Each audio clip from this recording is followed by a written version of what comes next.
Risk is seeking knowledge, R-I-S-K. We just don't take as many risks as we used to. Life happens, and some of us are hurt, some of us go through things that we should never go through, and we sort of start to close in. We start to build walls around us. If you don't know and own your worth, the world is going to decide it for you, and it's always going to try to get a deal. I think the greatest fear for a people pleaser is to come across as a narcissist. If we go out for a steak and mine isn't cooked right, I'm like, I don't want to send it back because I've already catastrophized that if I send it back, then I'm going to ruin the chef's day. In those moments, I catch myself. I'm like, to thine own self be true. Be you. Just be yourself. Yeah. Be you. And I think Kermit the Frog, the great Kermit the Frog, said something along the lines of you hope everyone likes you, but find a way to be okay if they don't.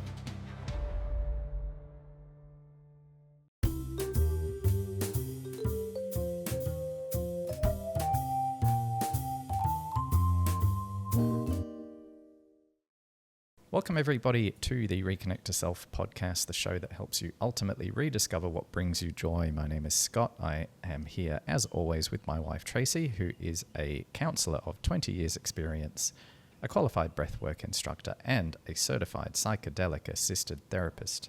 Tracy, how are you? I'm very well. How are you? Good. We are back on Zoom today. We have a remote guest who happens to be in Dubai, so we'll actually kick off by talking about that. But people always say on podcasts, today we're going to talk about this. Well, everyone already knows what we're going to talk about because you've read the title and you've read the thumbnail, so you know the topic. But today's guest is Dr. Katherine Iscoe, a speaker, author, and self-respect advocate, helping high achievers stop overthinking, stop people-pleasing, and start choosing themselves. Her message is powerful, that self-respect is the foundation of real confidence. She has spoken all over the world, and today we're diving into what it actually takes to build that self-respect in your everyday life. Dr. Katherine, thank you for joining us. Of course, great to kind of be back home in a way. Yeah, so back in Oz. We were confirming you've lived 17 years in Perth, originally from Canada. Yep. Your babies are from Perth, your little chihuahuas. Yes, adopted both of them there. So it was my home for 17 years. Fantastic. It was meant to be 2, but I met a boy, and the rest is history, as I say. Yeah. And so, what brought you to Dubai? Listen, I love the world, and I've lived in Italy, France, I lived in Turkey for a month, so It's a big world to explore, and I always joke that I need noise, traffic, and angry people. I think that's almost like the New York part of me. So just a change and different people, different opportunities. So we came here in July of 2025. So right at the height of summer, everyone was like, what? Why would you do that?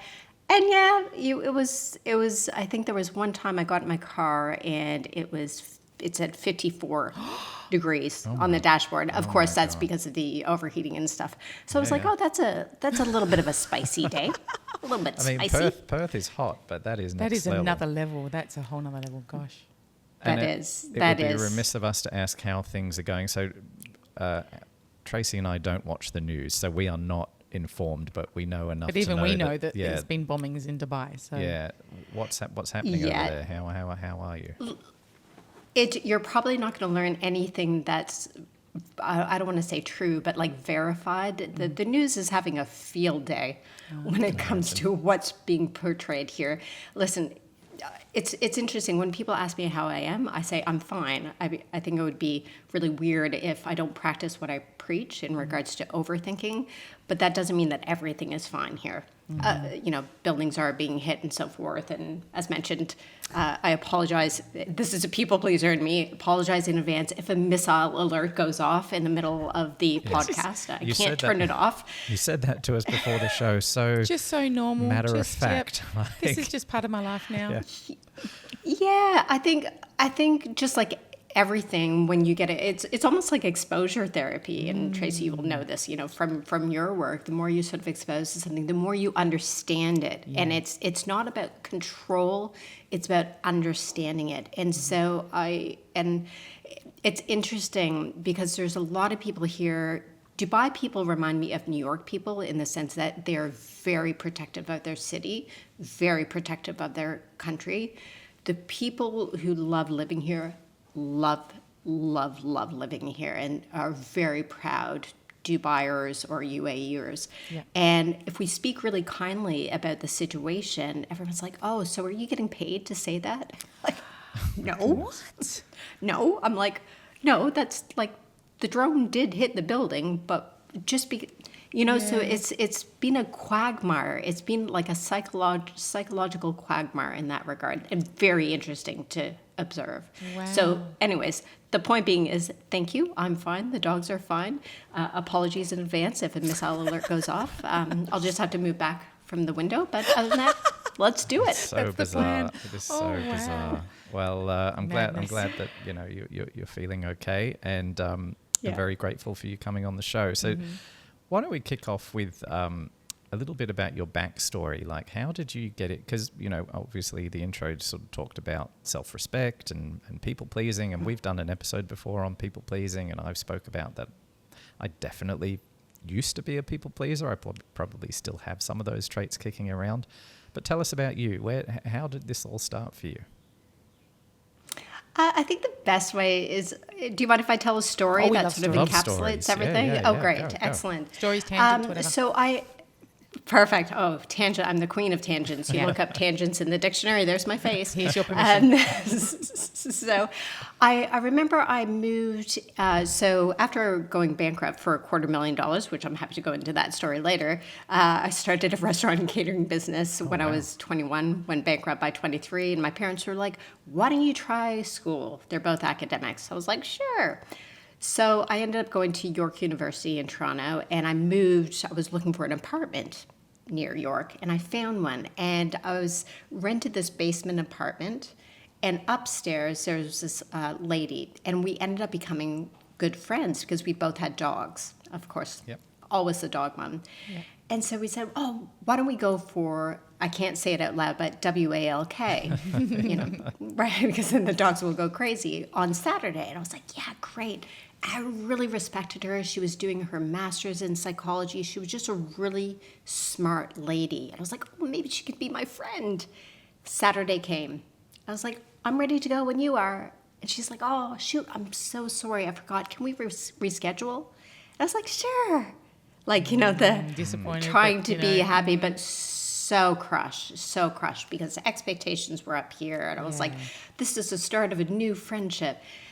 And because I already said the magic word to my dogs at the time, I still had to take them because they were bouncing off the walls, and took them across the road there was this beautiful forest, and I was walking through the trees, and I was squeezing my fists. I was just, don't cry, don't cry, don't cry. And the more you try not to cry, the worse it gets. And I remember sitting on this log. It was very Hollywood, like you would have loved it, like very film-esque. And I couldn't hold it anymore. And I just started bawling my eyes out. And the story that I was telling myself is, you're so easily forgotten. Oh, you're not important. You're not important enough. That was the interpretation of, if you were important enough, if you were special enough, she would have remembered you. And that was really the narrative I had for years, ever since I was probably 12 years old. It was just that inherent narrative. You'll never be smart enough, pretty enough, skinny enough, whatever enough, and whatever enough. And that narrative, it really, really continued for years, and it really showed up in two different ways. I think this sort of overthinking that happens, it can demonstrate in many ways, from anxiety, depression, you name it, OCD. But for me, it turned up as a disordered eating. So my disordered eating started when I was about 12 years old, because at the time, anorexia was cool. So the goal was to eat so little that you fainted. Remember the Kate Moss, nothing tastes as good as Skinny Field. So that was it was a heroin chic era, where it was just bones. And the problem is, when you grow up in a family of Europeans, where basically you open your eyes and your grandparents are like, are you hungry? Yes. And it's good and it's just like smorgasbord of ham and cheese. Like, it's very very hard to be anorexic when everything revolves around food. Now, couple this with the fact that I've always wanted to be a chef, and I love cooking and I love food. You put that all into a basket, and you constantly feel like a failure because you just can't not eat. So that turned into bulimia, and eventually that turned into binge eating disorder, which for many people, when they hear binge eating, they might interpret it as, oh, that's when you eat like a second piece of chocolate cake, like naughty me. But binge eating is a complete loss of physical, psychological, and I think moral control. It's very robotic. And they're not even enjoying it. When you're binge eating, you're not even enjoying the flavours, the food, you're just shoving it down. Nothing. Yeah, so it doesn't Nothing. seem like it's a big robotic. indulgence of, oh, wow, I'm going to have the extra blah, blah, blah. It's actually just a shoving. Yeah. And what age did that all evolve? So it started at 12, and 12. then I assume it didn't happen overnight, so it sort of progressed, over a period of years, or? Yeah, it was so, you have good periods and dark periods, but it really was, it balanced off of what was happening in my external world, and that can really be summarized with, if you like me, I like me. So if I was in a relationship, I was feeling really good about myself. I could, stay great with my diet, great with my exercise, I felt good. But as soon as I lost that attention, if you don't like me, that means I shouldn't like me. And that's when the punishment sort of started. And it really culminated, I think, I'm sort of picturing this as like a Hollywood movie, like the Hollywood sort of, the equivalent to a light bulb moment, or I guess not even the light bulb moment. This is when like the bad thing happens, is when I graduated my doctorate. I was about 32, and I'd never been to any of my graduation ceremonies before. And so I did what I did best, which was stay at home behind closed doors, binge eating. This was in Australia. Wow. And oftentimes binge eating, you will distract yourself. So I, usually would watch a movie or shows and just like shove. But on this particular day, I was Googling how to suicide. And it's interesting though, when I look back at that moment, it wasn't really the, I'm going to end my life thing that I remember. I remember thinking, I wonder if someone's broken into my computer and they're looking at what I'm searching, and then they would go to Facebook and be like, what is this bitch like bitching about? Yeah. Like complaining about, like, you have a great life. You just graduated, you have a freaking doctorate, you're in Australia, like blah, blah, like, come on. This is what I was worrying about. Wow. Not the fact that I was ending my life. Wow. And at that moment, my friends actually showed up and dragged me to my graduation ceremony. And this is like you would think that I would cross the stage and be like, yes, I do deserve this achievement. Yes, I do deserve this. But it wasn't. Like, there was no light bulb moment. There was no eat, pray, love moment. Pride, it took like me, the pride of you doing that and achieving that. Yeah, nothing. I just felt absolutely nothing. Wow. And I think it's really interesting when you live your life for applause. It's really, really hard to feel good about your performance if you're just faking it. That's probably the summary of it. So I just want to warn you, I can talk underwater, so please interrupt at People have heard enough time. about us. You're in the perfect spot. So I actually didn't speak when I was young. My parents had to put me into speech therapy, and now the joke in the family is, oh God, now she won't shut up. Well, one of my questions was going to be, was there something about your upbringing that sort of, like, have you ever been able to pinpoint sort of how you got this way of thinking about yourself? I think part of it is just the way I'm wired. I think, and part of it, I'm always cautious here because I have a rule that if someone isn't in the room, I don't speak about them, because that's what the kind of respect that I would want for myself. I think the one thing I can say is sometimes when you're in a bad situation, you make bad decisions. And I think in regards to parenting, it's tough. It's tough. And I think I spent a lot of years blaming, and that got me nowhere. I think forgiveness is a much better route to have. And I think, I don't want to say everything's for a reason, because I don't think that's fair on a lot of people. I don't think, for example, the kids that are 200 kilometers away right now getting bombed, that's not for a reason. I'm sorry. That's ridiculous. But I think without that, as cliche as it sounds, I wouldn't be the person that I am today, but I really like myself now. Yay. And I all don't those think battles, I all would those like things, challenges. Yeah, Yes. yeah. That's One battle amazing. after another. And how? What was there a? Was that the turning point you were talking about, where your friends came to pick you up, or I mean, it's probably more of a movie thing that it happens like that, and all of a sudden you're fixed. Yep. It was probably a gradual process. But tell us sort of how you got through it. But it's interesting that you say that, the effect and the influence of Hollywood on our mindset. Like, shouldn't we all have like a light bulb moment? And I always wanted one because I was like, oh, then like Jennifer Aniston can play me in my life movie. I'm like, this is gonna be great. Yeah, so you get me tied up in a bow.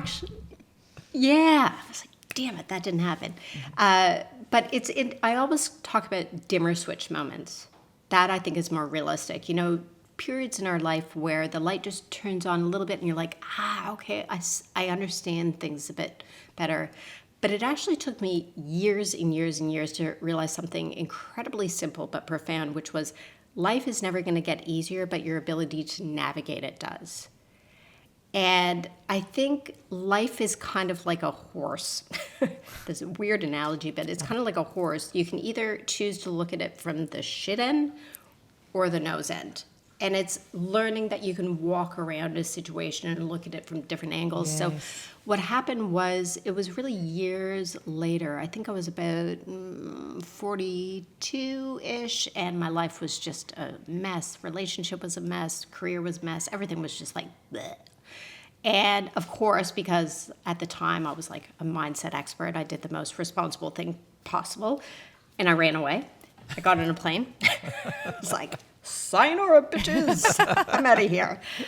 And I ran home, and like any 42-year-old person would do, you run home to your parents, my dad. And my dad is my best friend. He's my everything. But he's never actually given me advice. He always says, have you considered? Because he truly believes that we all have the answers inside of us. I and love that role modeling you got. Oh, yeah. My dad is like, it's very difficult for wise. me to speak about him without crying. He's just, I could never, ever explain the bond that I have with my dad. So we're sitting in his back room, in his sunroom. It's very picturesque. You know, Scott, you would have loved it. Like, the lighting was perfect for every camera angle. And I realized something. I'm like, Dad, I just realized you never really said that you were proud of me. You always said that you were happy for me. And I'm like, why is that? And he said, Squigs, he calls me Squigs. He said, Squigs, happiness is something that I can feel for you, but pride is something that you need to cultivate on your own. Pride is something that you need to develop. That is for you to do. And that's when, if I ever had, light bulb moment, I think it would have been that. And it made me reflect on all my choices over the years. You know, when you sort of chase the perfect relationship, I had my top 10 list of, you know, you need to be a lawyer, you need to be a doctor, you know, the straight teeth, the good, and it's like, it had to be perfect. My career, like, oh, you have to be a doctor, you have to PhD and blah, blah, blah, and you have to do this, and you have to always have clean pores, and, you know, it was always like everything. And when I took a step back, it's like the more you try to chase respect, the less you respect yourself. And that's when I really started thinking, okay, confidence is important, but what about this neglected form of self-respect? You know, and you would know this, Tracy, like there's not a lot in the literature about self-respect. Confidence, self-esteem, self-worth, lots, but self-respect. So the summary of, I conducted a qualitative study, and the summary of it is probably best described as confidence is what gets you into a room, but self-respect keeps you standing tall when everything goes wrong. And I think this encapsulates what I think we need a little bit more of from the leaders of the world, because especially right now, this is like the perfect example of the shitstorm of the century. Sorry, I'm swearing a lot this morning for some reason. We swear a lot. Yeah, okay. Yeah. All good. Okay, good. You're like a perfect fit. You know, perfect fit. Excellent. But I think it's this. It's basically. I'll use an example of like for a film. Like you put a film out, Scott, right? Yep. And you're like, I am so proud of this film. Like, this is my life's work. And you show it in a cinema. and you're like, the expectations are there. And then afterwards, and again, I'm just making this up because I'm sure all your films are bloody marvelous. But, someone comes up to you and says, oh, yeah, it was nice.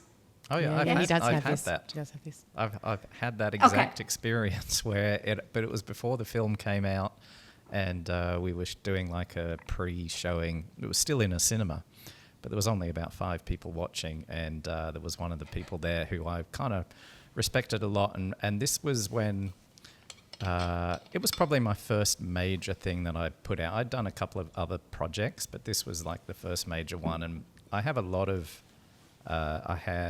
had a lot of imposter syndrome at that point because I didn't make a film until I was 40 years old. And you're self-taught? Self-taught, just watching YouTube videos and all that sort of stuff, right? So never went to film school, never got brought through a lot of them all know each other because they all went to film school together and... Been in the industry a while. Yeah, do projects together and all that. I had none of that. I was like the outsider, and so one of the guys in the cinema this day was an insider, and I really wanted him to be impressed. And his reaction, he didn't say it was bad, but his reaction was not... Underwhelming. Yeah, it was underwhelming. And so I had to really sort of sit with that and process it. And I think I learned a few things, and certainly since that time have come a long way. And I think nowadays that wouldn't bother me as much as it did at the time. But that exact thing happened, and it was a tough one to take. Do you know, I would even say with your filmmaking, you had to be really certain of your decisions, because even when I'd come along and the social worker in me would be like, I think you need to add this bit in here that's an important part of the story. Yes. And he's like, no, the time factor won't allow me to put that in. I'm trying to make this 2-hour interview, or 3, because I did the interview for this particular film. It was a 3-hour interview maybe. I've been trying to squeeze the whole film into like 28 minutes or something. But I'm like, that's really important. He's like, it is, but I can't do it. We actually had a fight about that. Yeah. We weren't fighting as husband and wife. We were fighting as social worker and filmmaker. Yeah. Like it was... The thing about anything creative, whether it's making a film, whether it's, painting a picture, like... It's all subjective. It's subjective. And the thing is that somebody who has no idea about the craft can still give their opinion, because they can look at your film, they can look at your painting that you've painted, and they'll give their opinion, and most people are not afraid to give their opinion. So you have to develop sort of it's the same thing with YouTube comments, right? So I love DJing, right? So I put DJ YouTube videos out quite frequently, and sometimes they will pop off and get thousands of views, and you'll get hundreds of positive comments, and they're all lovely. And then you'll get one guy who said, "Oh, you used too many samples, dude." And that one sticks in the mind. Like you go to bed thinking about that one. And again, I've gotten better at it, and it doesn't bother me as much as it used to, but yeah, it's amazing. And I think a lot, I would say, and I was going to ask you, the majority of people must feel that way, right? Like I imagine you have lots of people who resonate with what you say, I guess is my point. Yeah, I think so. And I think, Tracy, you would probably know this, a negativity bias. Mm-hmm. Our brains are wired. It makes sense for us to worry about the negative stuff, because when the brain at its very core wants to stay alive. That's homeostasis. So that's the core. It's like we never want to get too hot or too cold. We never want our blood sugar to go too high or too low. In that comfort zone. Yeah, exactly. And I would say, I think my one thing is I used to depend very much on external validation. Like I never thought I did a good job unless someone told me to do a good job. And I remember I was working with this amazing coach. Her name is Colette. This was probably about 5-6 years ago. And I remember she would ask me questions. She was helping me with my brand, and she was like trying to extract like, who am I really? And I remember she would ask me questions, and I would sort of say the kosher answer. I would be like, blah, blah, blah, blah, blah. And she would sort of lean back and say, And then she would say, what do you really think? And then I'd be like, just totally going off it. And the real answer comes out, and she would always lean in. She would like, And And it's interesting that oftentimes, and this is, when we talk about authenticity and being genuine, this is that scary bit. Like, do you really want to show the real you? But what if someone doesn't like you? But then you start showing the real you, and everyone's like, just goes about their business. The point being is, when it comes to comments on YouTube, I'm really, or, socials, I'm always really cautious. If I'm gonna believe the negative ones, or if I'm gonna say, sorry, let me take a step back. If I'm gonna say, well, don't listen to the haters, you should also say to yourself, well, don't listen to the lovers either. I agree with because this. then you start. Yes, I agree with this. You start depending on it. So it's like this cautious tightrope that it feels. I guess what I'm saying very, very verbosely is, it feels good to be liked, but be okay when you're not liked. Yeah. But I like what you're saying about the comments, because I've probably over the years heard about celebrities, and they're always saying about don't read the comments. And they're not just saying don't read the bad comments. They're saying don't read the comments for the exact same reason. Like, if you're going to be swayed in the positive, then you're going to be impacted, when they're not there. Correct. So I just see it as being, and even Scott puts me on social media in lots of different ways, TikTok. You keep saying that. We well, put I just mean, ourselves what I mean by that is I don't manage it, put it that way. I don't manage it. Yeah.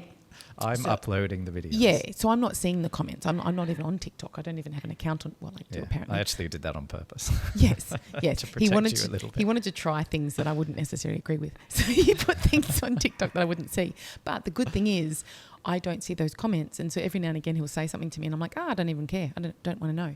So again, I'm just not being impacted, and I try and keep my world really small. So we don't watch the news, which we mentioned, and so I just figure that if anyone's in my day to day, they will give me feedback, and that's where I can have it. But if I know that person, I'll take on the feedback. If it's a random from the outside, no, they don't even know me.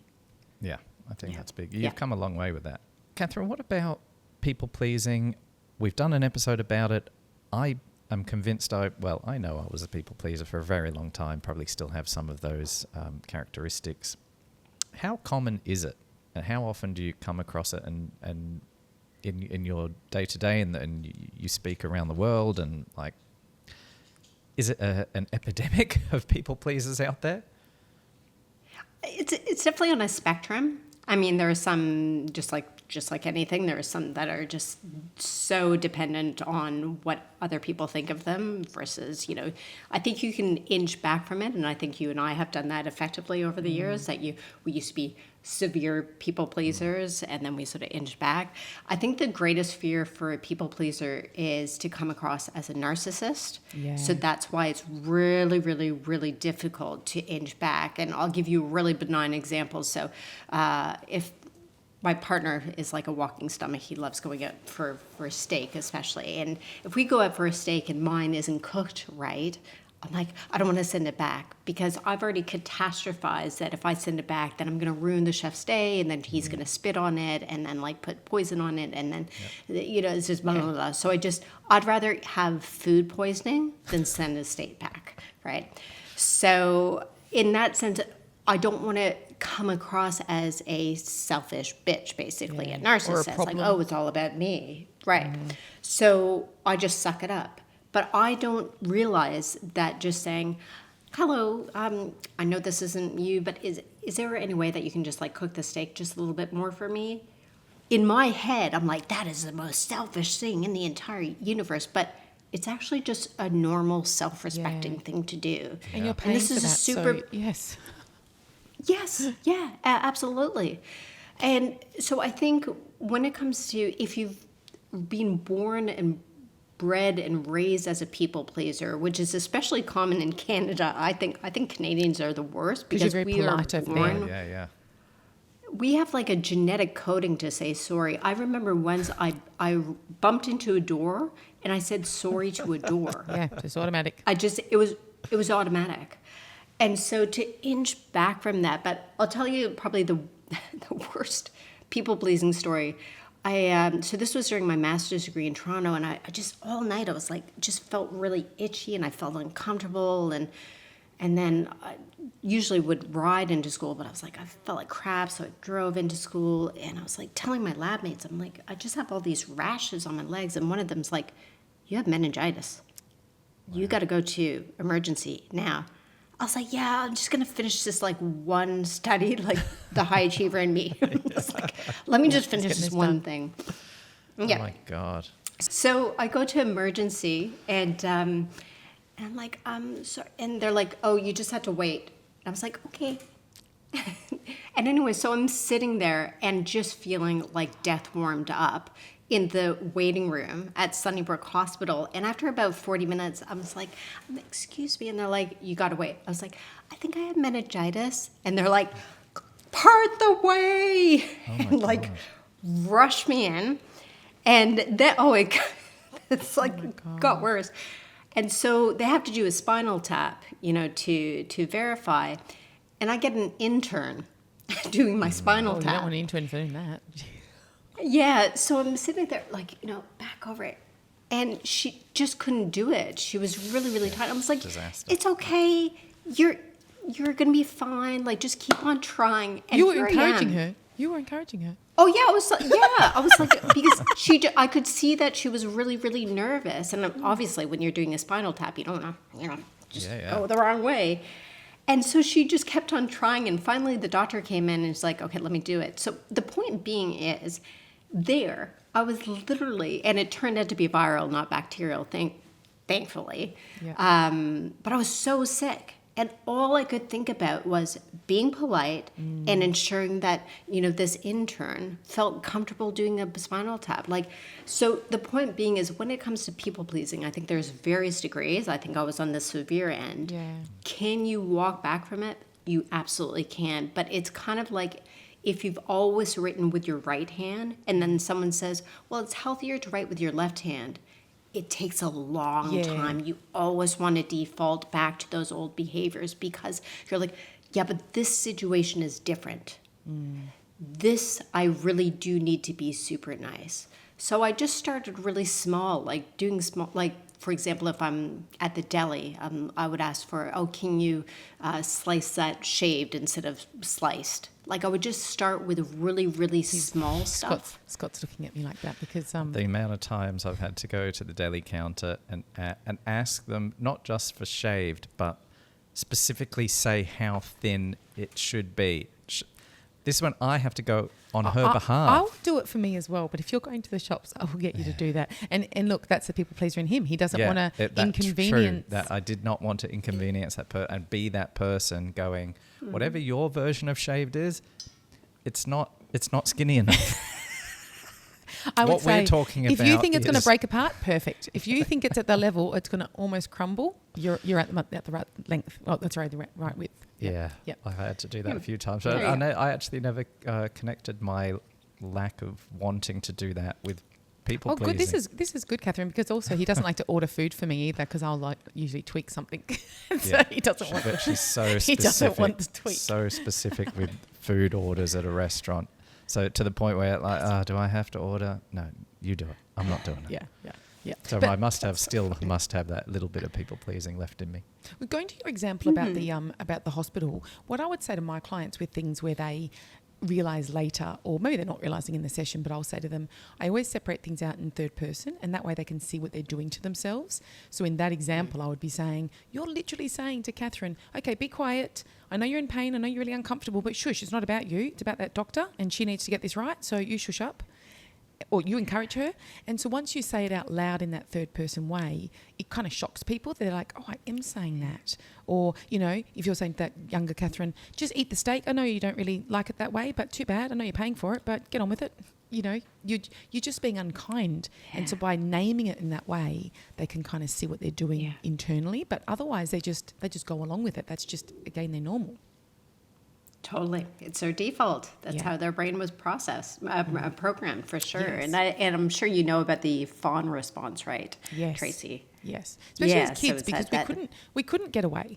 We couldn't get away from the threat. We couldn't, fight the bear or the parent or whoever it is. So we did have to fawn and make sure that they were okay, so not set them off and things. So, that's a huge one, I think, that kids or even adults we don't realise we would have been using as a child. So just clarify, I can kind of understand what it is based on your explanation, but just sort of clarify what that actually means. It's when you're, say for example, you had a dad that was pretty violent or aggressive. If he was coming home from work, instead of like getting out of the house or getting away from him, if you couldn't do that, then it might be that you fuss over him. It might be that, you know, as he's coming home, you're, oh, Dad, blah, blah, blah, you know, trying to be really, really loving, really kind. Can I get you a drink? What do you need? You're trying to just make sure that he is okay and his moods are okay, so nothing gets set off. So you're just really tiptoeing around, making sure that his needs are whatever you think they are. Yeah. And you're not speaking up for yourself. When your because response... when your response to a threat becomes is to become more appealing to the threat. Yeah, right, okay. And kids would do that all the time because they don't really have other options with the other coping strategies. Yeah. So then we take that into workplaces. We take that into, you know, even schools with teachers maybe. Like we're taking it into those roles where there's authoritarian, you know, people in our lives, and we're trying to stay connected and stay safe, you know, with those things. Yeah. So what was your... How did you work it? You describe it quite nicely. Work it back. What worked for you? As in to get over people pleasing? Yeah, because obviously you're coming from like, I mean, you talked about the spectrum. Like I would say, you're further down that spectrum than I was. So you had even further to travel. What worked for you? How did you overcome it? I remember. I was at work and one of my colleagues said, like, you just don't seem like yourself. Like, you're not the weird, quirky, bubbly cat we all know. And I said, you know, fair call. And she's like, why don't you go see a psychologist? And I said, okay. I'm like, this is bullshit.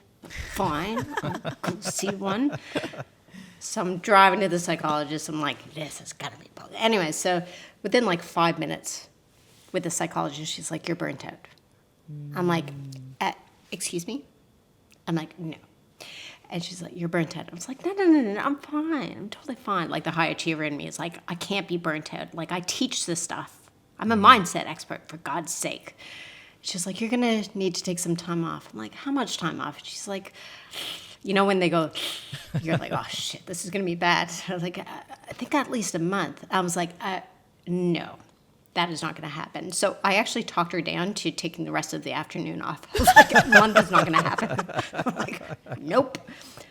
So then I'm like driving home and I see some like, this is in South Perth, like some poster that says like, you know, something about like making choices with your life. I'm like, God damn, there's a friggin' sign right there. So I get home and I'm like, all right, I'm going to do what I tell my clients to do a free writing exercise, which is, as you know, just like opening up tabs and you just write, you don't cross anything out and you just let it come out. So I made myself like a cup of herbal tea and I had like my little journal with my gold pen from Kmart. And I was like, this is so Instagrammable. This is going to be great. And like the epiphany, here we come. And in my mind, I was like, this is going to be like clouds opening up. God comes down and says, here is your answer, Dr. Katherine. What actually happened was the most extreme profanity I have ever exuded in my entire life. It was like, F this, F that. All the stuff you've never been like, saying, shoving down. Rage. Like, I was as un-Canadian as I've ever been. And I usually you were set more a Australian timer. There. So I usually have like a timer on my phone. So I set like 5 minutes and you just stop and you put the pen down. But I remember when this timer sounded, I threw the journal across the room and I gave it the double middle finger. I was like, yeah, like it's all coming out. It was like I was possessed. I was like, okay, I'm just going to take a beat here. I'm going to take my dogs for a walk and then I'll come back and I'll reread what I wrote. And I was like, oh, it was like that song from, what is it? Not ABBA, Mamma Mia, here we go again. Yeah. My, how could I resist you? I won't sing anymore. But the point being is I was like, here I go again. Yeah. I couldn't resist this external praise. Like the career, I'm gonna talk about what people want me to talk about. Yes. I'm going to, I remember working with a coach once for speaking. She's like, you're a PhD, talk like a PhD. And I just felt like this puppet. Yeah. Wow. And so when to answer your question in regards to people pleasing, I think it's it's really, really hard to, like, when you try to please everyone, you please no one, especially yourself. And I think that was the moment, and that's actually when I did that epiphany, like run away to my dad, and that's when that all happened. And I remember my dad, ever since I was really, really young, would always tell me this quote from Hamlet: "To thine own self be true." And like, when you have kids as well, and like, when your parents give you advice, you're like, you're so weird, like, get a life. And he would always tell me this quote, and then he would say it, and then it would make a little bit more sense. And he reminded me of that quote during that "have you considered" conversation. And I was like, okay, so you're not weird. You're actually quite wise. And it resonated so much that I got it tattooed on my arm. So I got my dad to write it out 10 times on a piece of paper. And I picked, he's a PhD doctor as well, so he's writing this absolute shit. So, but yeah, so this is Maybe I'm "To a thine own PhD self be doctor. Mine's true." like It looks like that. So it says, "Love Dad." So I always have my dad with me. And when it comes to people pleasing, and it might be something as benign as, like, here in Dubai, networking is everything. Like, I have a brand new family because of networking. And as sometimes when you're talking to someone, you're like, you really hope that they are the one. Like, they're going to become friends, and like, you're going to like braid each other's hair and everything's going to be great. And then you're like, 60 seconds into the conversation, you're like, how do I get away from this person? And you just, and then they don't respond. Like, maybe their eye twitches and you're like, oh my God, they hate me. And so, like, what? Now you're like scrambling. You're like, oh, now I have to tell the joke. And then you say a stupid joke and you're like, oh my God, I can't believe I said that. And you're just scrambling. And that's in those moments. No. So in those moments, I catch myself. I'm like, "To thine own self be true." Like, just be you. Just be yourself. Yeah. Be you. And like, I think Kermit the Frog, the great Kermit the Frog, said something along the lines of, like, you hope everyone likes you, but find a way to be okay if they don't. Yeah. And you know what I would say, and this is my personal work that I'm currently doing, is thinking back to different versions of yourself and owning what those choices were, and so even just kind of going, for what I knew at the time and how I sort of saw that situation at the time, I did my best. And so not having any shame or worry about that, and instead just going, and I always say to my clients that as an adult, we want to get to the point where we treat ourselves like the most loving, nurturing, beautiful mother. And so the way that I see that is a mother would sort of say, that's okay, you got through it. It's not a big deal. You didn't affect anybody, or whatever it might be. But you're just challenging those worries and allowing that person to feel settled. And so if you can do that to yourself, then you don't need that from the outside. You're just reassuring you. So that's where I'm currently, still working on. But I think when we do that, it allows us to go into a room and we know we've got our own back. And if people are, because just recently I've had some situations where people have been big noting their career and name dropping and things. And because I'm actually really comfortable with myself these days, it doesn't impress me. And in fact, it makes me think, oh, your self-esteem is not great because you're having to name drop those things. And it's not even landing for me because I don't even care. You know what I mean? Like, it's not impressing me. So I just feel more compassion for them that they feel the need to do that. So that's a very different feeling than I would have had maybe 10 years ago, where I would have been like, oh my God, this person's this or this person's... Even when we have our retreats, if there's someone that comes to our relationship retreat and if they're a psychiatrist or there's someone in a really high position, I used to be a bit like, oh my God, what are they going to think of us? And then my colleague and I were like, yeah, but they don't know about relationships. So we have to just remind ourselves they're here for a reason. And even though, they've got a really impressive career, like, we've got our own strengths. But I think sometimes you can just straight away throw away, all of your own skills and qualities and default to somebody else when we don't need to do that. And it's not helpful for them either. Yeah. Hit the nail on the head. And that's a beautiful thing about self-respect. Self-respect is the ability to walk into a room of super important, super rich, super powerful people and say, yeah, you're important, but I'm important too. Yeah. And do you know what I'd say with that as well? What's helped me with that is figuring out what I value. Because the more that I figure out what I value, then when I go into a room where it might be all the people that are, big wigs and whatever else, if I'm looking at the things that they're talking about and I'm thinking, you're not actually on the same page as my values at all, then again, I'm not taking in as much, or I'm not intimidated, because I'm like, you're not even kind of my people. Yeah, that's it. So spot on. I'll share, I probably shared on the episode we did about people pleasing.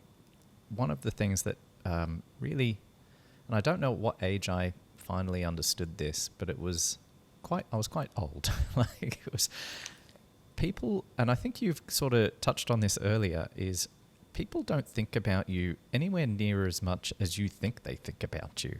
And it took me a very long time to learn that lesson.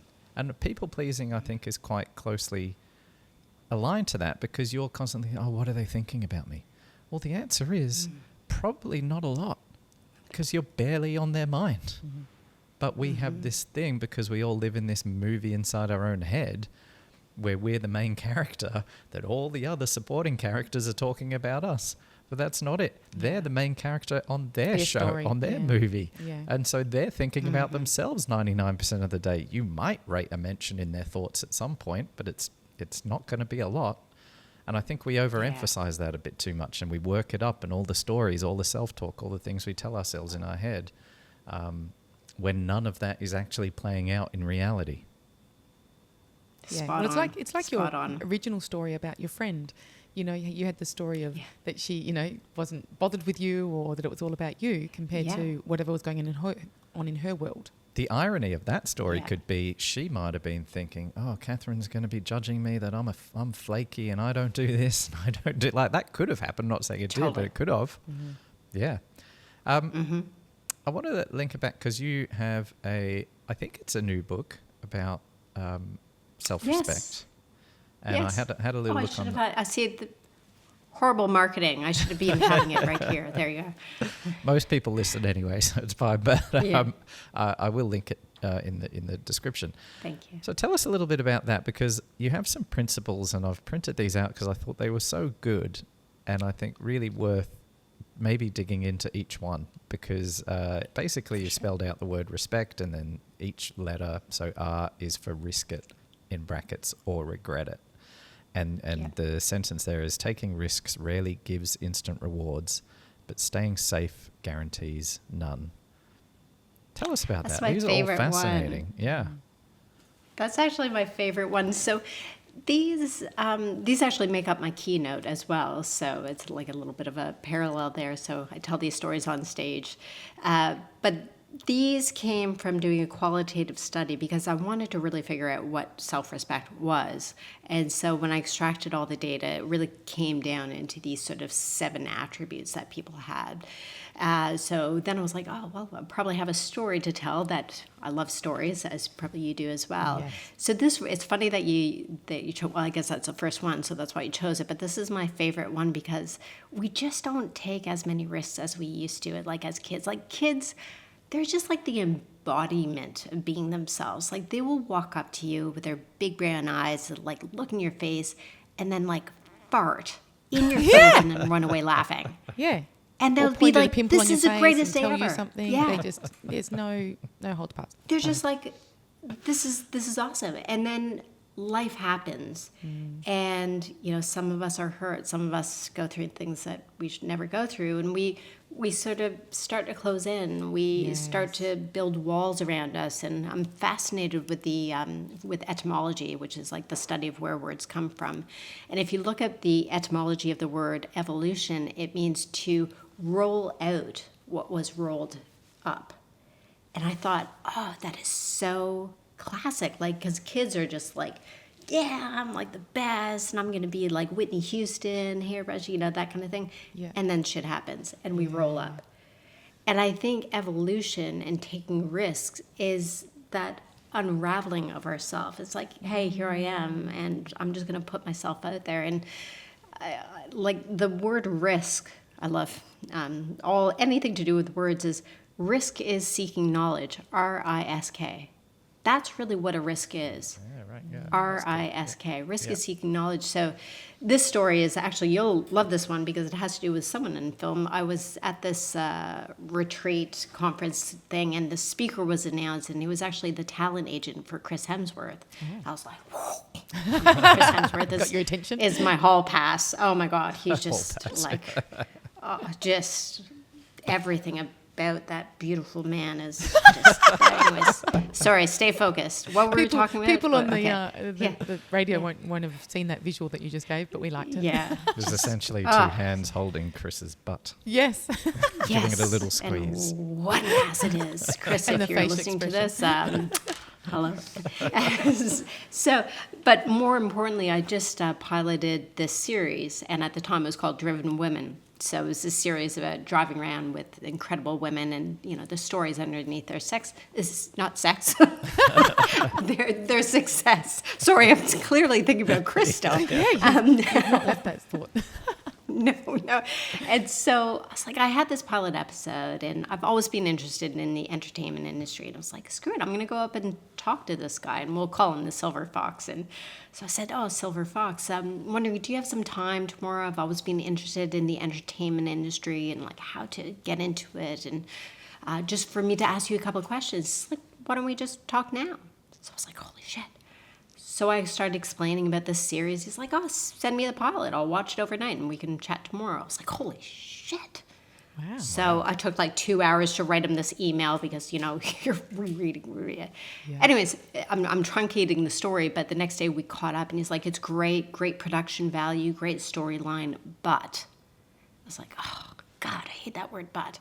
He said, but it's kind of been done before. Comedians in cars getting coffee, that kind of thing. Can you think of something else? And he started making suggestions, like, what if you take women, like, to the hairdresser? And this is where you had to be really careful, especially as a people pleaser, because it's so easy to say, well, you know better than me. Yeah. I don't know anything, so I'm just going to say yes. But I was like, it doesn't feel right. Didn't land. To thine own self be true. And I have a little bit of a shoe addiction problem. I was wearing fabulous shoes.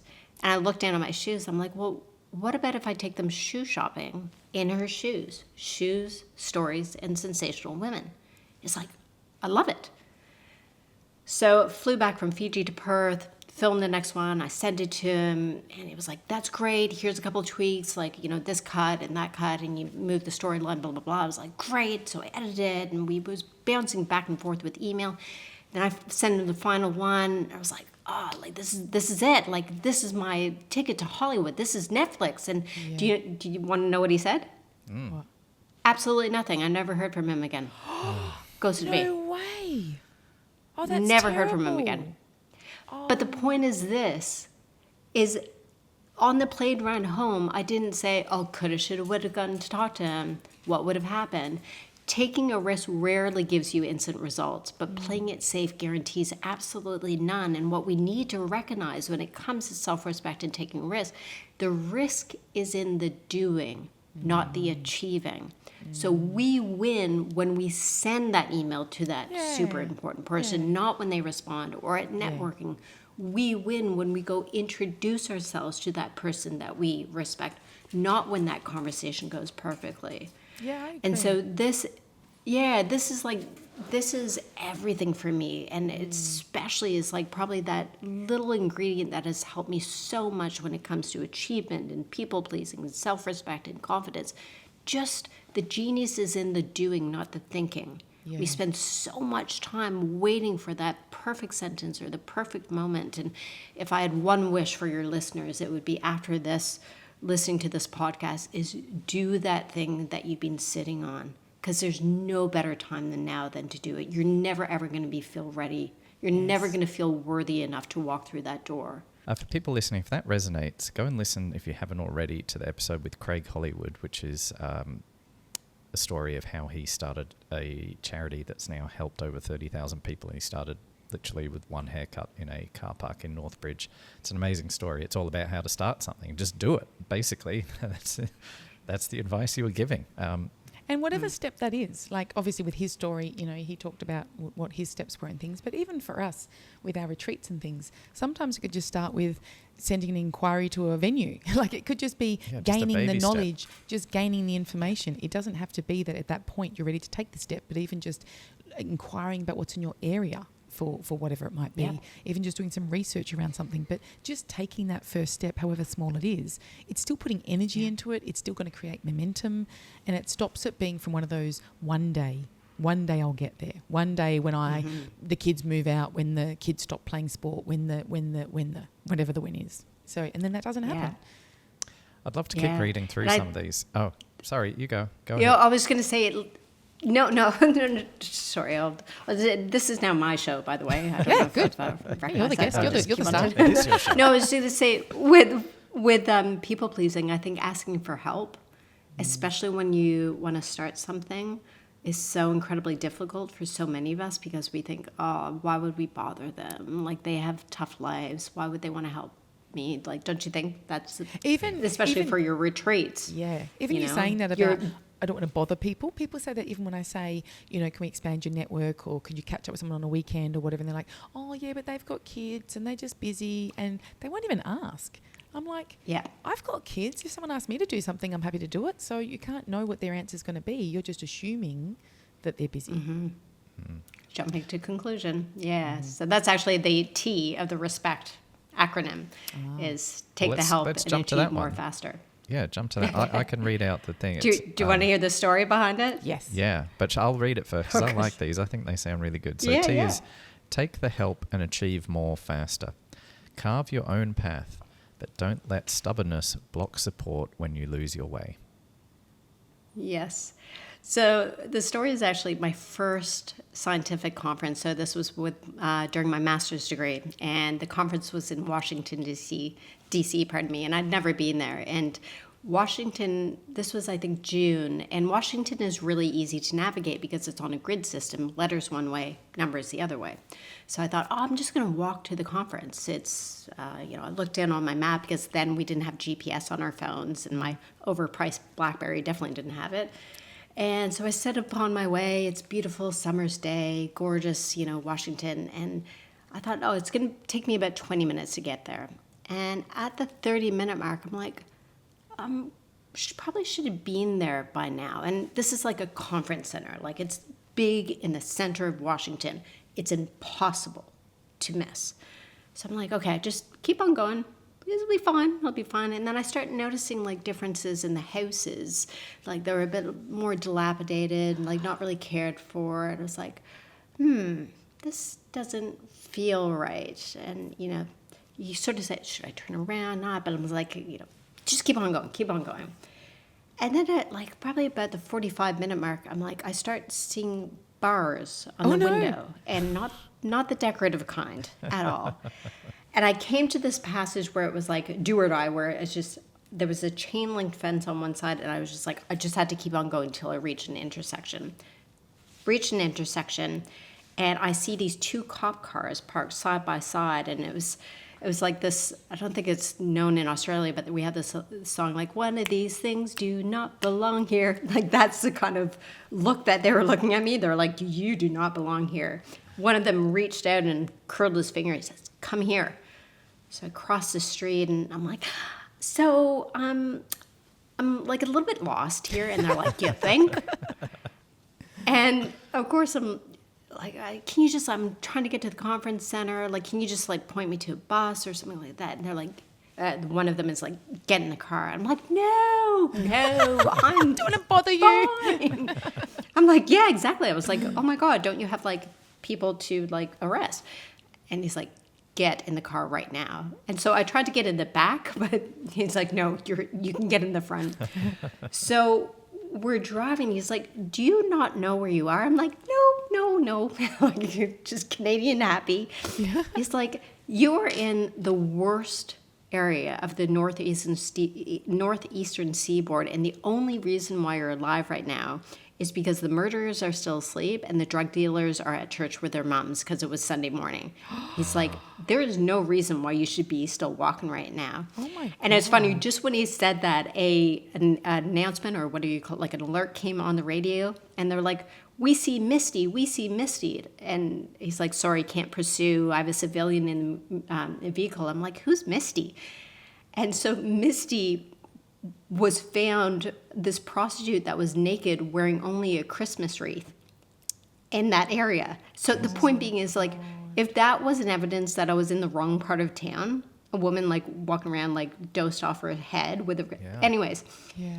So he drops me off at the convention center, like red carpet, all the scientists, like lanyards, like, sipping their lattes and eating their like toasted bagels. It was like so different from the area I was in.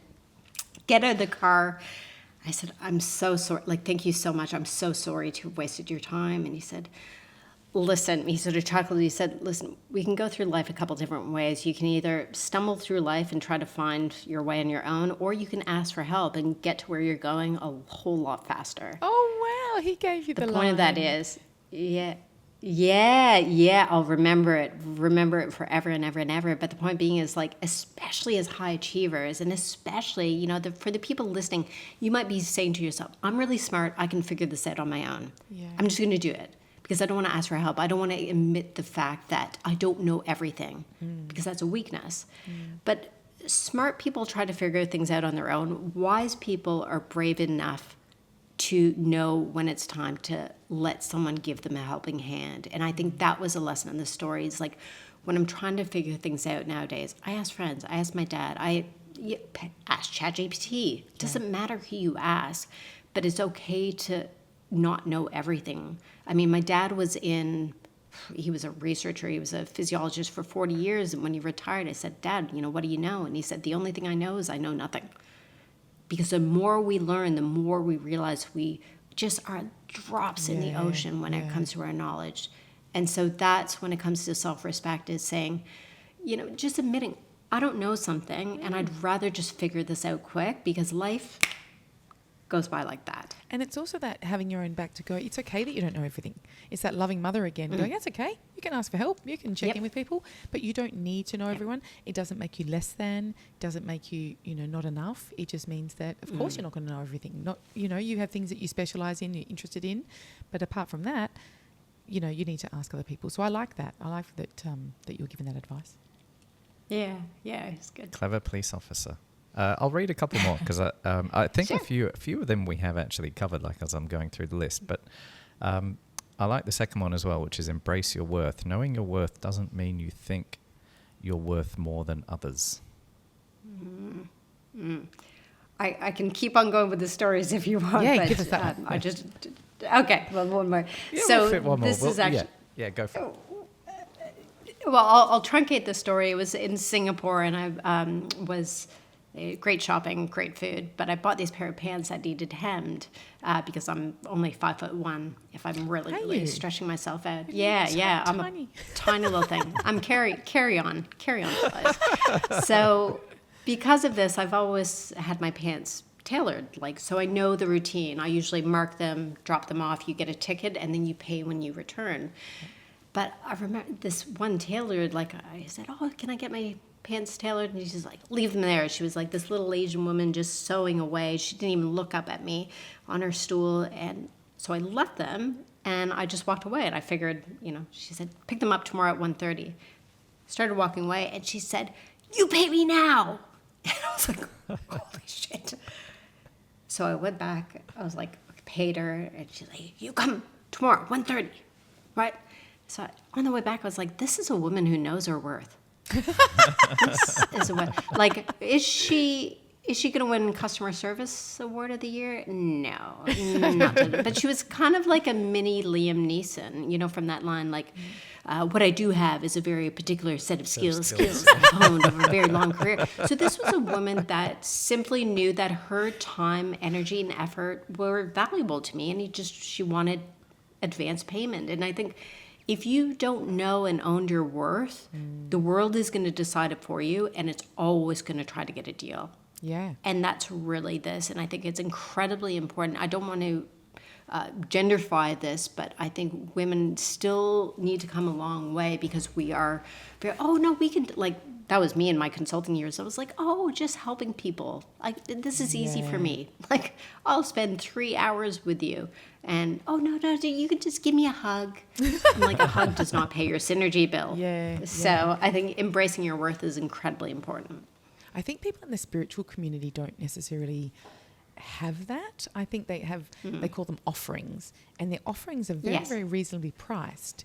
And I always think, how are they managing? Like, how are they putting in that much effort to prep it up, to maybe hire a space, to have your time, you know, to have any follow-ups afterwards? Like, I genuinely don't think they value their time enough. Again, their value is, I want to help people, and that's obviously lovely and beautiful, but at the end of the day, they might end up burning out or not continuing because it's not worth their while, because they've still got bills to pay and lives to lead, and, you know, that's not enough for what they're offering. Yeah, I've had experiences. Can't help people if you're broke. Yeah. When or burnt out. In my line of work, you have to quote jobs, right? Like, if somebody says, oh, I want to do this for my website, or I want to make this short film or whatever, like, you have to give a quote. And that really makes you question, like, what is my worth? Because you can base your worth on, oh, how long is that going to take me, right? And I've had this conversation with Tracy many, many times. I've worked for a long time now. I can do things super quick. And the reason I can do them super quickly is because I've worked for 20 or 30 years on honing that skill. And I have this innate knowledge of how to do things, how to solve problems, or how to tell a story, or whatever it is. So, yeah, I think people who bill by the hour, you have to factor in all of this knowledge that you've built up over that period of time to value yourself at the level that you should be valued at, not how long it's going to take you. Yeah, do you know, I literally had this conversation in my practice last night. I had a client where she works really fast, and she has one job where she does 3 days a week at a salaried position, and then the other 2 days she was saying how she's billed out much higher than what she's paid, and she's got to bill her boss in 15-minute increments. And she finds that really, really hard, because if in the middle of the day when she's working from home, she's like, I want to put a load of washing on, I want to do this. And I said, yeah, but that swings and roundabouts. That's kind of how it would be anyway. But she feels really, really responsible because she's charging in 15-minute blocks. But she also realised that she's really fast compared to somebody else. And I said, well, that's why you need more rest than somebody else, because you're smashing out more work. You'd be better off doing project work in the sense of saying, give me whatever you want me to do for these next 2 days. And then she can just take however long or short that it takes her to do it, and the rest of it's her time.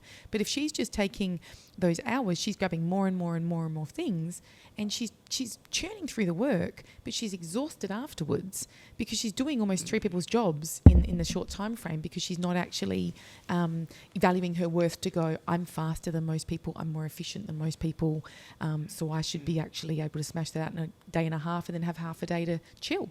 But she's not doing that because she hasn't figured that out quite yet. Right. Yeah. I think ChatGPT as well, like I know I've talked about this on another podcast, but how much work you can churn through in much quicker time now using AI, and then you sort of feel guilty about it because you're like, well, that used to take me 3 hours, now I can do it in 5 minutes. Should I bill for 3 hours? Like, I don't know. Like, it's confusing. We're coming close to sort of wrapping up the show, but I wanted to do maybe a dealer's choice. You've been very generous with your time, but do you want to give us one more? And then for anyone who wants to read the rest, you can read it in your book. We'll make sure we tell people where you can buy the book. But what is, of all the things on the list, do you have another favourite story that you would like to share as a little final anecdote? Yeah, for sure. I think maybe excelling in life doesn't require perfection. Oh, yes, this one resonates. Yeah. Yeah, I think so many people, I call it the polishing apple syndrome. Like, when if you have an apple and you polish one side and it looks really, really shiny, and then you turn around and you're like, oh, that doesn't look shiny. So you polish that side. But then the other side doesn't look as, so you're constantly polishing. Like it's never shiny enough. And so this story takes place at Chinese New Year. Like, I'm an introvert. I love staying at home with my dogs, but, as a business owner, you got to go out there and network and so forth. So my partner and I got invited to this Chinese New Year, And we go to this table, and I don't think a lot of people admit that they do this, but when you're approaching a table, you generally look for the least weird person to sit next to you because you don't want to be like, so I saw this lady. Yeah. And so I was like, I saw this lady, and she smiled at me, and she just looked like relatively normal. And so I sat next to her, and we were chatting, and and you introduce yourself to everyone. And so I'm like, oh God, now I have to make conversation. This is going to be like, what are we going to talk about? Jesus Christ. And this is when you're like, do you just go into the bathroom and watch funny dog videos? And pretend like you have a... But I was like, no, I'm gonna do this. I can do this. And it turned out to be awesome because she loved sewing, and I was really, really into sewing. I was learning sewing at the time, so it was like Martha Stewart on like steroids. It was arts and crafts happening. We were talking about sewing, but at one point I'm like something was bugging me, and I was like, you have an accent. Like, where are you from? And she said, I'm from Germany. And the obvious answer to that would have been something along the lines of, oh, Germany, like what part of Germany, or how long have you been in Perth for? But my brain doesn't really work in obvious ways. My response was, oh my God, I'm watching a great show about Nazis right now. I was like, and the funny thing is she didn't flinch. Like, there was nothing. But in my head, I'm like, she is raging. I basically just called her a Nazi. And so then, like, when you try to dig yourself into the hole, and I was like, oh, I think my great grandmother is German. I think she was part German. And like, your brain is just saying, shut the fuck up, and your mouth just keeps on going, keeps digging. And then for the rest of the night, I was trying to perfect this apology in my head and waiting for the perfect time to say it. But, perfect apologies don't exist because they're meant to be spoken, not perfected. And so what was happening at the time is, like, the high achiever in me was saying, well, you've said something stupid. That means you are stupid. And then the people pleaser said, well, you basically killed a nun because you called her a Nazi. There's no way to walk back from this one. And the problem with this is, I think it comes back to, for many of us, especially people pleasers, we've had someone in our life say, I'm so disappointed in you. But we don't hear that. We hear you. You as a person are a disappointment. You as a human, you are a mistake. When we make mistakes, we don't say, oh, oops, we made a mistake. We say, we feel like we are a mistake. We fuse the two together. And I think this mistake mindset is so incredibly important to get over, especially nowadays, like, especially as business owners. Like, is a fast decision better than a perfect decision? Most of the time, yes. And innovation and creativity, mistakes and creativity don't live on opposite sides of the spectrum. They live together. We don't become masters through perfection. We become masters by making mistakes. Refining. And so the name of the game here is, if you're not falling down often, you're just coasting, you're just doing stuff that you're great at. So because I'm the kind of person that speaks way, way more than I think, and I'm always making mistakes like this. So even in networking here, if I say something a little bit silly, I just say, sorry, that came out the wrong way. Didn't mean it that way. And most of the time people are like, what are you talking about? And that's you having your own back. That's you figured out a thing to say in that moment that's kind of like, sorry, honey, would you say that? And then we get over it. Yeah. And it's you not exactly. getting... And, even when you were saying that friendship one where you were in your head going, oh, my God, she's thinking this. I think that's what it's really about, is just checking in. What are you saying to yourself, and how is that getting you, caught up? As you were saying, one of the examples just before, what popped into my head was, I had a client once where it was a guy, and I am very pale. Everyone doesn't realise that, but I use a lot of fake tan. So I had done fake tan on my legs, but when you got to near my feet, I mustn't have been very careful. So I just kind of, didn't do a proper job. So anyway, I was in this session, and I'm a comfort girl, so I have lots of high heels, but I don't actually wear them. So on this day, I know this story is hilarious. I thought to myself, I'm going to wear high heels because I don't have to walk up and down the hallway, and the rest of the time I'm sitting. So I don't actually need to worry about my feet and comfort and all the rest of it because I'm sitting most of the day. So I was sitting there. Anyway, this was quite a... he was a bit snobby, this client. He was a bit well-to-do and had name brands and things. So anyway, I was wearing my nice shoes compared to normal. And he looked down at my feet at one point and he said, and I thought to myself, oh, he's noticing that I'm wearing heels today compared to whatever. This is where my thought went. And then he says to me something about my tan on my legs, on my feet was, I guess it was really blotchy.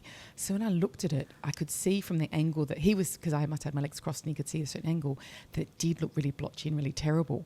And so I said whatever I said and shrugged it off or whatever, but in my head for the next 5 minutes I was like, oh my God, how many other clients have seen my feet like that today? This is terrible. Oh my gosh, have they noticed the same thing? Are they thinking, God, what's wrong with this counsellor? She can't even put tan on, or whatever I was saying to myself. But I was really spiralling and I had to have like almost like a tough talk to myself. This is all happening in the session while the guy's talking to me. And I'm thinking, stop it. He's not here about your tan. He and the other people that have seen you today don't give a shit that you didn't put your tan on. They're caring about what you're saying to them, how you're hearing them. But I had to have the biggest, sternest talk to myself because I was losing myself in the session with this spiral. And it's all about me not having perfect tan on my feet or not being the perfect, counsellor kind of thing. And again, it's just our own self-talk, not having our own back or pulling ourselves down, that we've got to stop doing that. Yeah. That's actually not the story I thought you were going to tell. There's another story about you wearing high heels. It's extremely embarrassing for you, so I won't tell it. Oh, was it involves being in a doctor's. Oh, okay. He's talking about. he's talking about. I went to get a mole check one day, and I was wearing high heels, and maybe it was on my lunch break or somewhere I was in the middle of doing stuff, and I just thought to myself, well, he's not checking my feet, so I left my shoes on. But I was also I wear G-strings, and so I didn't really think about the fact that I would be disrobed. So I was wearing a bra, a G-string and high heels. I was getting my skin check.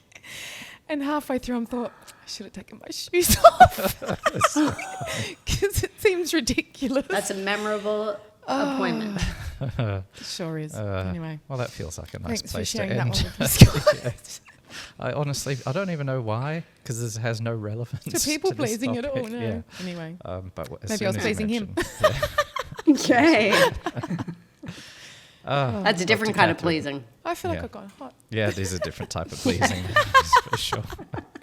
We've taken enough of your time. Yeah, Thank that you. was a fun episode. You're an excellent storyteller. I can see why people book you for keynote speaking, because you're extremely good at it. And your facial expressions too. No one can see that apart from... Yeah, I highly recommend. I mean, we're at the end of the episode, but for those who watched on video, Katherine is a very engaging speaker. Speaking of that, is there anything, how can people get in touch with you? Because people might be listening who want to book a speaker. People will probably want to read your book, which is all about self-respect. Where can they get that? Where can they find you on social media, your website, all that stuff? All that jazz. Oh, well, firstly, I love a DM. I'm that kind of girl. I love actually hearing from people. I message everyone back. I email everyone back the stories and just even anything. I guess maybe that's the little bit of external validation I love, but it's more the connection with people. But my website is drkatherine.com. They can reach me there. Socials is at Dr Katherine Iscoe. I post a lot about my dogs. It's less about me. I'm worried that they're getting a little bit more famous than I am, which is really, it's affecting me. I think I might need some therapy. Yeah, I need some therapy for that. But no, this has been such a pleasure. Such a pleasure. You guys are so easy to talk to. Oh, Thank good. you so much. Yeah, it was lovely to connect with you and to speak with you. And I love the Perth connection too. I love that you were. Yeah.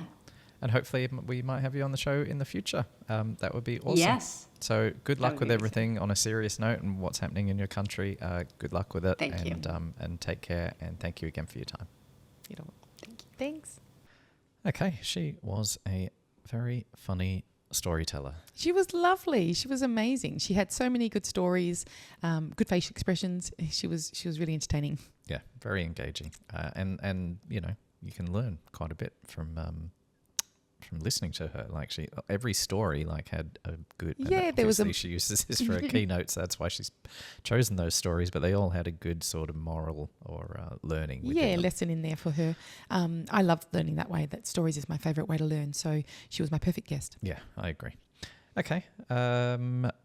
Thank you, first of all, to everyone who has been giving us feedback on the podcast. We really enjoy it. If you would like to support us and you like the show, the easiest ways to do that is hit a like button if you're watching on YouTube, or give us a 5-star review on Spotify.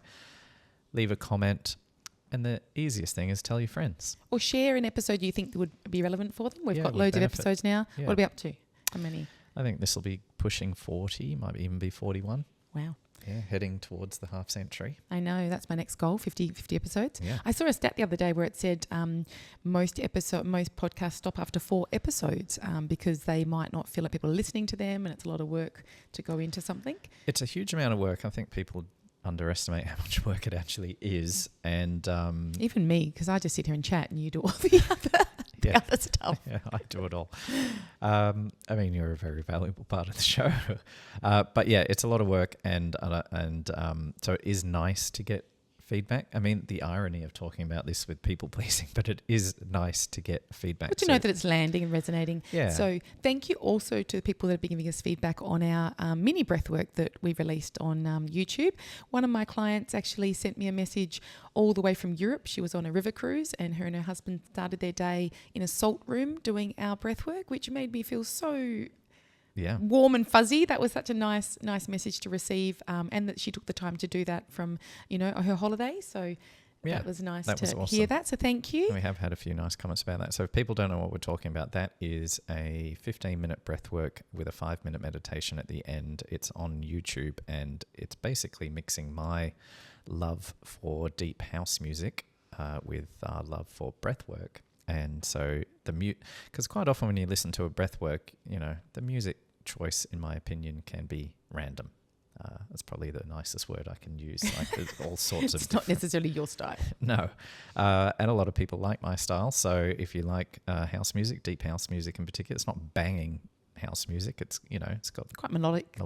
Yeah. And it goes actually surprisingly well with doing a breath work. And by the time this podcast comes out, there'll probably be at least one other one on YouTube to check it out. I call them Breathe Deep because of the play on words. You're breathing deep, and it's deep house music. So you can find that on both of our YouTube channels, at DJ Scotty Q and at tracyquayle.therapy. And obviously, if you follow us on social media with that same handle, at tracyquayle.therapy, we promote when we put a new one out, so you won't miss it. And if you do want to keep in touch with us and what we're up to, and beach breathworks and retreats and all that sort of stuff, you can join the mailing list, which is on our website, tracyquayle.com. Speaking of which, by the time this episode comes out, there will be a short amount of time until Reconnect to Self retreat. So it may be sold out. We don't know at this point. We've sold half already. So over half already. So yeah, there's a chance it will be sold out. But for anyone who is thinking about it, what can we tell them about it? It's a chance to take time for yourself, be in nature, learn emotional regulation techniques, do some breathwork journeys, which are going to help you to unpack all the emotions and energies that you've been shoving inside yourself for so long, getting a chance to clear that all out. Meeting some amazing people. People always are worried about, being nervous about coming along and meeting strangers and coming on their own. But by the end of the 2 days, these people have made beautiful connections. They don't want to leave. They are not strangers anymore. So if that's your reason for not wanting to come, please watch the testimonials and the things where people are talking about the same thing that you might be worried about and how they feel at the end, because that's the best reassurance. Like I can say something, but obviously people that have attended, they're the best recommendation for you to hear. So head to the website, tracyquayle.com. There's a retreats link, and we've got testimonials on the page. There's lots more about it, the agenda. And the thing I was thinking about, relating it back to this episode, is the story that Katherine told when she was journaling and saying "fuck you" and all getting that. all that energy. I was thinking that too. She needed breath work. Yeah, didn't mention at the time, but and I think if you think to who has come on the retreat, we've had a number of people pleasers.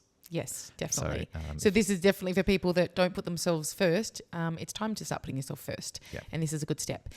We also have a relationship retreat coming up on the, what did you say, 8th and 9th or 9th and 10th? 8th and 9th of June. Yes. Monday. It should be a Monday and Tuesday. Yep. So that's at the beautiful Mandoon. Mandoon. I get them mixed up. Mandoon Estate. Beautiful grounds. 2 days connecting with your partner, learning all the skills that you need to have a healthy, happy relationship, going to the underlying patterns of what might cause you to have disruptions and disconnects, and just a beautiful time to be with your partner and work through things that you never really get a chance to look at. Sounds good. Okay. Great job today. You too. Good episode. Thanks again for listening, and we will see you on the next one. Thanks. Bye-bye.